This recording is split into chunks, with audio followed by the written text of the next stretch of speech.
Good morning, I'm Julie Meyer. Welcome back to Entrepreneur Country TV.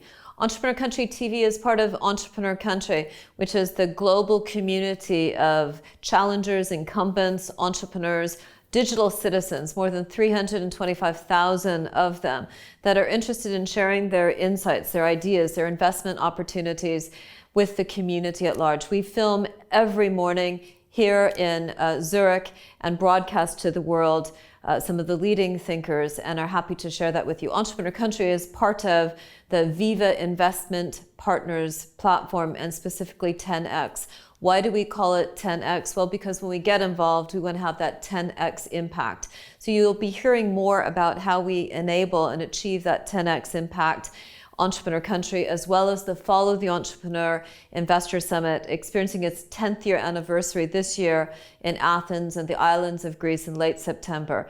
Welcome to Entrepreneur Country. We look forward to seeing you every week. Share this with your network, subscribe, and share with us your ideas. Thanks very much. Good morning. Welcome back to Entrepreneur Country TV. I'm Julie Meyer, and I'm so delighted to welcome Nicole Anderson of Red Sand to our studio here in Zurich. Good morning, Nicole. Welcome to Entrepreneur Country TV. Thank you so much, Julie. Great to be here. And it's been fascinating to get to know you since you spoke so eloquently on stage at the FTE in Taormina, sharing your vision, which combines property sustainability with new financial architectures. Tell our community of 300,000 a bit more about yourself. How did you get into this? I mean, you're right at you're pioneering an industry. How did this happen? How did it all emerge like this? Fascinating. Well, pretty organically, really. I had a 20-year plus career in corporate life, which was probably 15 years too long. But fortuitously, around about 2008, which was a defining year, I found myself flung out of corporate life and right into this maze of change, right? Financial crisis globally. And working in London, it was such an epiphany because I just got the taste for really the startup revolution. And London very quickly began to escalate in the opportunity that the financial crisis offered up to entrepreneurs to re-engineer finance. And I found myself working in and amongst entrepreneurs, fascinated by the ideas.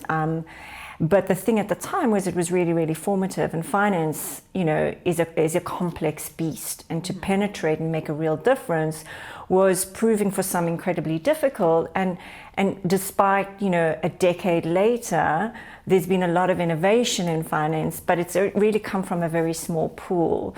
So that 20-year career in corporate life and not being a banker actually did finally serve me. And I began to figure out one of the innovation pitfalls, which was young companies actually don't understand some of the big mechanics of dealing with big issues in change, specifically in a complex industry, and we'll come back to the term industry of finance. And so I put myself right to work. And I built the business, which is Red Sand today, based on the philosophy that if I could produce not as a conveyor belt, but if I could produce ideas and take them to market fast enough as fully formed ventures, I could really create enough gravitas and enough momentum to make change, because a few great entrepreneurial ideas in such a big quagmire is unlikely to make the difference.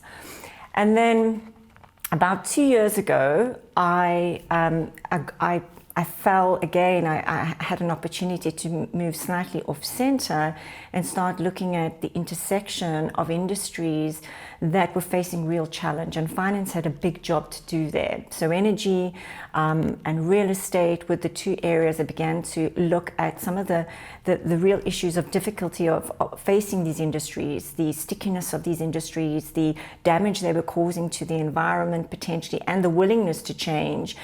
So I turned my attention to financial innovation, but with the sustainability lens. And being in a technology, DNA, having a technology DNA, everything I look at is how can a digital agenda change things, and that's been my story. And so today, Red Sand is a business of 8 years old. It's gone through ups and downs, but we've built and exited successfully 10 or so ventures. Wow. And they're doing well. I mean, some of them have found their way, into Singapore, China. I'm South African, as you can tell, so a lot of our ventures have benefited certainly the African continent. And so the connection of impact finance and preserving this place we call home, the planet, is a deep passion of mine. Wow. Have you ever felt that you needed to make a trade-off between making money, keeping a client, keeping your desire to have impact, keeping your sanity and not working too many hours? I mean, you strike me, you come across to me as just eminently capable and competent. Are you just gifted with high energy, high ability to push things through? Or are you always kind of making trade-offs just to stay sane, keep going? It's quite a beast that you got going. I'd be lying if I said there aren't days where I think, oh my God, I am so overwhelmed. But I've got better at it. In the early days, as I said, I came into the world of finance, and one day I had to be in front of an asset manager. The next day I had to be in front of a often rude, not so forgiving investment banker, and the next day I was in front of a staid, wholesale clearing bank compliance officer. Yeah. So I became quite used to the chameleon-like nature of really trying to think about, well, how do I relate to this audience? And this is, again, a technology DNA actually helps transverse a lot of the siloed thinking in finance, and that's been my real ammunition, or I guess USP. But I am naturally a high energy person, as you are. I love what I do. So for me, it's a passion, obsession, call it what you want. It's this kind of strange combination, and to me, it's just what I do. It's not work. Do I have to make trade-offs with clients? I've learned quite quickly to pick clients that I know will work for me. Very quickly, you understand where the kind of willingness to change sits. And if I can't see it, I just move on. I mean, that's what you got to do.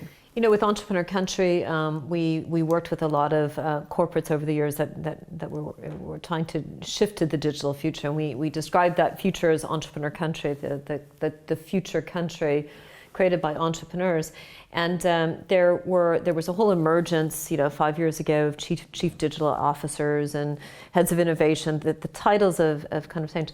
I came to the conclusion that I always needed to speak to the CFO because actually these large estates of digital this and innovation that were cost centers, and not too much of it was bringing revenue through. So it needed to be a cost of sale. How much do you get with the work that you do, really get either self-imposed pressure or client pressure or industry pressure to make everything really about a new digital P&L, or to pull it through to where's the money super fast? What is that time horizon anymore? Because I get the sense this industry is changing to, it was fun. How is this going to make money for us? Yeah. Well, your observation is bang on, right? So again, not kind of pointing an exact time frame, but I would say 2012 to 2015 was like, hey, we got to be cool, right? We're ex-bank, we've got to have a fund, we've got to invest in startups, by osmosis, somehow we're going to be cool, we're going to become innovative. And that's just obviously, it was laughable even to me at the time, but it's proven to be a very expensive marketing exercise and experiment. So that funnel of great ideas and innovation, whether it was within an institution or a corporate, and what is actually touching you and me as a product or service we care about, is it's a very, very narrow wedge.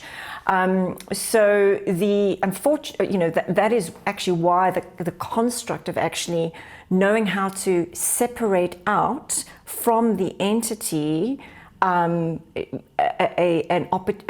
the ability to build a business outside a corporate wall, for us has been the only way we've succeeded with corporate mandates. So essentially, we do talk to the financier, we do engage with a digital officer, or if there is an innovation officer, and often the two get mixed up, but we are absolutely very clear that they will get sucked into the here and now. They will get sucked into this classic, Harvard business,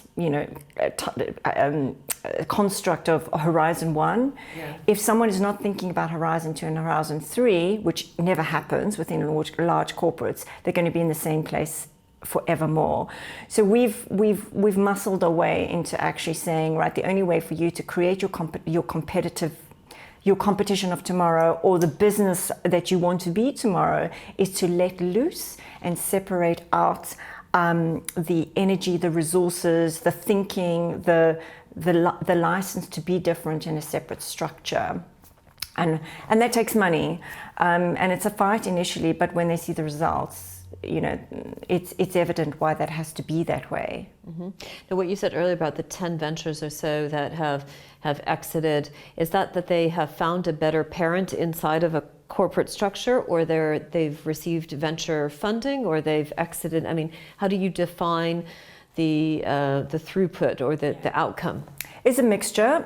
So one or two have actually been projects that have been reabsorbed into the mothership. So we have an open banking play that was tested and trialed as a mechanism for data service provision and service providers to integrate with open banking data. That was a really successful activity. It was reabsorbed into a major bank, and today serves their own strategy for open banking to broaden their service portfolio. But we have what we see as success is first of all, we generally form an operational team. So this is a venture with people that can think differently, and if so, run this independently.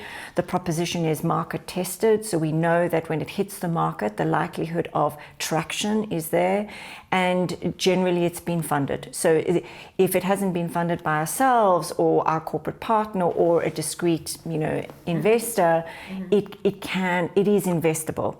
And so those are the metrics we look at, and they differ between the mandates. Sure. But I would say probably half of our ventures are independent companies now. No more, slightly more. Okay. And coming from South Africa, you have a heritage on the African continent, which is emerging. People are watching Africa for so many reasons: the natural entrepreneurial talent, the size of the market, the Chinese invasion, call it what you will, and so forth. What is your view on Africa as a place for change, for this leapfrog, for new things to be tested there? Is it really happening? Is it no longer the market failure? The market is emerging, and people have outdated views. Or as an African yourself, how do you view it? Yeah. Well, Africa is.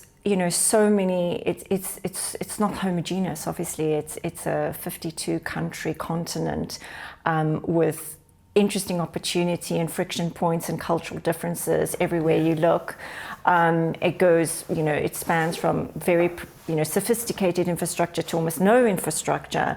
But I think the defining thing for Africa is it still represents globally the biggest proportion of people below 30, the ability for people to grow up the financial food chain is becoming very evidence. So the emergence of middle class Africa is something that is far more tangible than it ever has been before.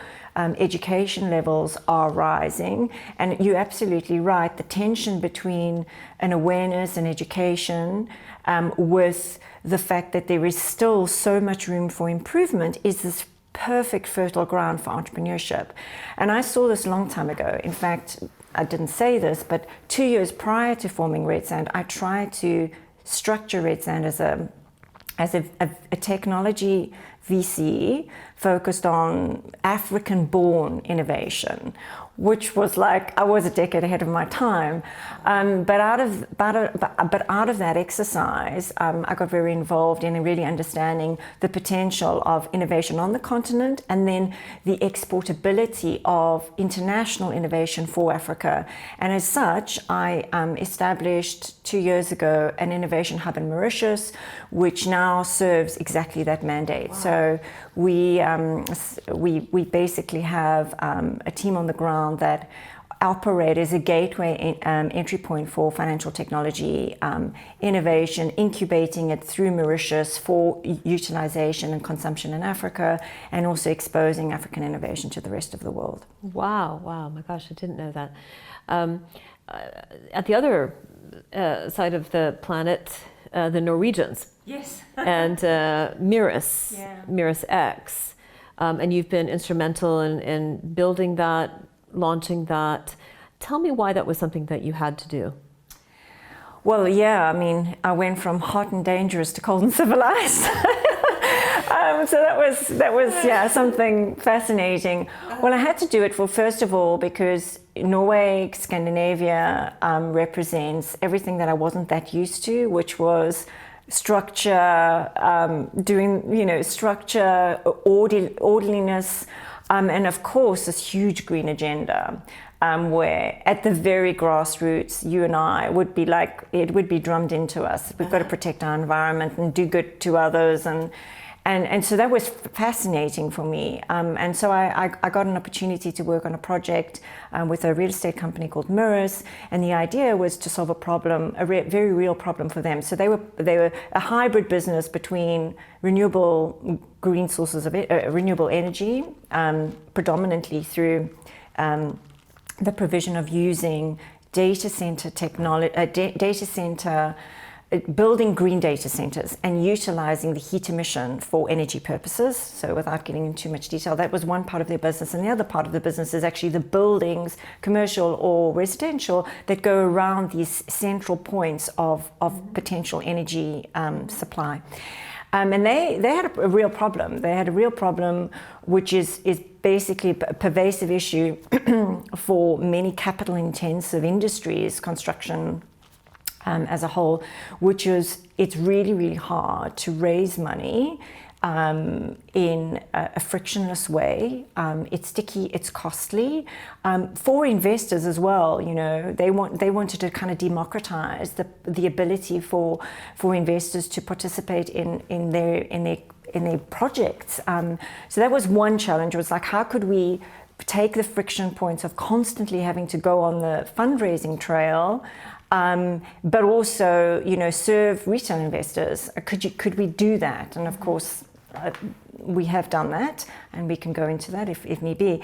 And the other thing was even more exciting to me was actually being able to get under the hood of how we could monitor the impact of that capital. Okay. How could we trace and track and ensure that capital and that investment was getting to the right places, and how you and I as investors in these very opaque industries could actually go, all right, okay, I've put in $100. I know, okay, that $100 is seeding, you know, that wind farm or that data center or that posh hotel, right. And I can see it come to life in front of my eyes, right. You know, yeah. Which is a complete, you know, it has been a complete impossibility for however long. So what that exposure in Scandinavia allowed us to do was build this platform. This platform is called Mirrors X. That is about to change its name, but essentially it is a transparency engine and an investment management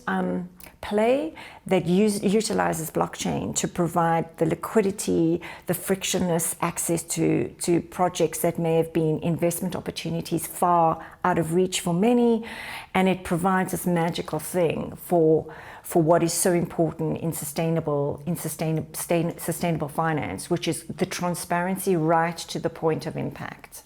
Now, last night you mentioned about Switzerland, just a huge focus that the investment management industry has on sustainability. Can you share some of what you mentioned again?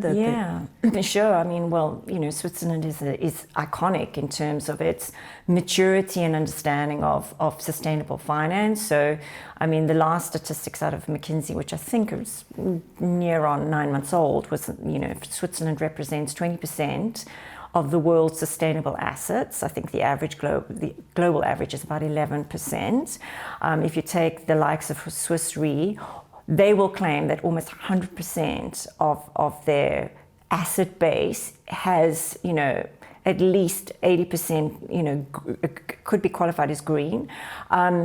Switzerland also represents probably 5 of the top 10 impact funds. And these impact funds have a huge focus on emerging markets. And of course, what's interesting is in the world of sustainability, the pressure points now at an institutional level are just growing, right? I mean, just 2 days ago, the EU announced that as of 2021, every pension fund and asset manager in the EU will have to be able to provide complete transparency on every portfolio or fund structure in terms of its green quota, right? There's no ability to hide the truth now. And that's a complex problem to solve. And I think Switzerland's institutional framework is at a huge advantage. There'll be work to be done, absolutely. But what I certainly see is Switzerland becoming the impact center of the world. Wow, fantastic. And there's major Swiss entrepreneurs, people like Andre Hoffmann, that are and have for some time been investing and developing that impact ecosystem, or even Marcel Meyer with Good Energies and so forth. So you have big names. Sometimes they come from other platforms, whether those are family businesses and so forth. But I know just in the short year that I've lived here, you see it everywhere. Yeah. And when you go back to London or you go to America, you see the absence of it. Yeah. And no, it's a very special place in that respect. As an entrepreneur and as a business solutions provider and so forth, we talked about technology as a layer, finance as a layer. Do you sense in the interactions with people and the businesses that you work with that there is a kind of new breed of person who's highly successful? Is it someone with a different way of thinking about leadership, somebody who understands a kind of networked world? Is it a younger, is it an older person? What do you see happening? In your travels, I bet you could write home and say, boy, oh boy, the person who's emerging that is successful looks like this. Yeah. Definitely. And I'm not going to put myself in a category. I am putting you in that category because it's part of the reason why I have you here, is because you represent that category so well. And you are the architect of your own platform and identity. And I see that you've also systems integrated a lot of stuff into you. And that's why other people may be doing the same thing. Who are they? Yeah, well, I think the persona that I think is the power, where the power base is shifting to, is this hybrid. Finance, as you've so beautifully illustrated, and I quote you from the TEDx that we were speaking about that you delivered a few years ago in Brussels, is finance itself is not an industry, it's an enabler for where it really matters. And so my entry point into the world of financial services many years ago was, it was so foreign to me that there was this esteemed or, this ownership of power, like we own the capital, right? So everyone is beneath us. Is a fantastic way to put it. Yeah, everyone's beneath us. So, get down on your knees, whatever, however low you have to go. Right, yeah. And it should be the other way around. And what I'm seeing now in industry is, all right, technology has come along and really challenged the finance industry to say, well, if you're not going to come along with us, we're going to go off and we're going to create a financial model based on a digital platform, think Apple Pay, whatever. I mean, all the tech giants are in on the game, and that's proven to that has shaken the tree. So the good thing about the last decade is actually the power base has shifted between, well, just because we got the capital, that doesn't mean we own a future roadmap of success. So I see capital as a commodity, and therefore what I'm seeing is people that really get that are people that are willing to be agile and blend their own skill set, really understand, how technology, for example, is now underpinning every industry, understanding how businesses can make an impact, calls for a very different kind of mindset. And so I think what I'm trying to say is the siloed mentality. I'm a generalist. Like I'm like the most general of generalists. I can be a chameleon, and I always thought that was a disadvantage because I wasn't a specialist in anything. I could adapt myself in very short spurts to actually but now I see that as a huge asset because the world is so complex and there's so many forces moving at the same time. And if you can't abstract from that and actually get out of my little box and begin to, what you do very well as well, Julie, is like you kind of get these forces and you can put them into new constructs. Those are going to be the leaders. Those are having to be the leaders of the new, the new power bases. When people who are watching you right now say, okay, right, interesting, wow, smart, how should they think Red Sand? Investment firm, consultancy, accelerator? What's the category, or is there a new category? And then for people that are watching this, if they are chief investment officer of this company or the chief digital officer of that company, why should they, we'll share your contact information with them, why should somebody get in touch with Red Sand if they're having what kind of problem? And they say, I like her. I'd love to have a conversation with that woman. Why should they reach out? Because what are they experiencing in their business today, and how big and how small are their business? Yeah. Okay. Well, I could answer that first. Okay. So, the problems we are solving are the sticky, difficult, fun challenges of how finance can change to actually serve social and environmental impact, and that.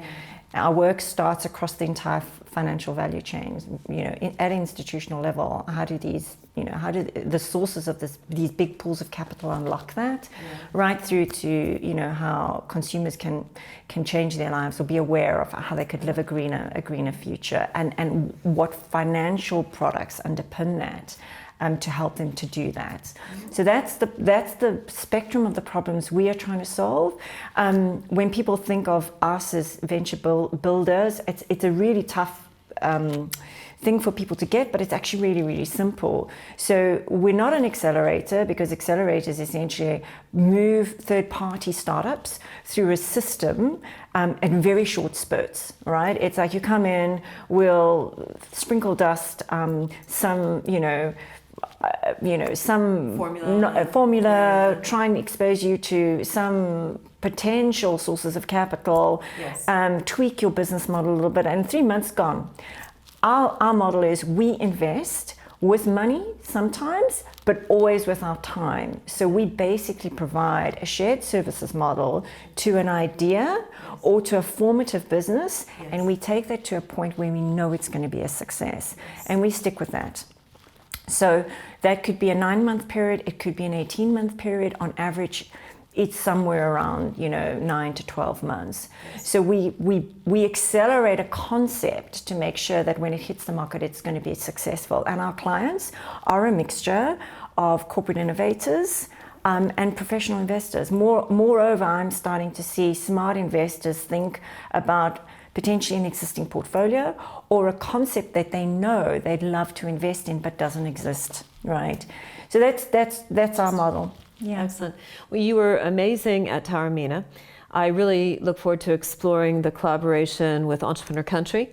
I see what you're providing as very relevant to the corporate partners that we have, and also working with you on the investment side. It's it's exciting what you're doing. I really thank you for coming to Zurich and being with us. And is there a final observation that you would like to share with the audience? Something that you've maybe something recent that you've really learned, or something that you think is going to become very obvious to the world, but you'd like to share with the audience?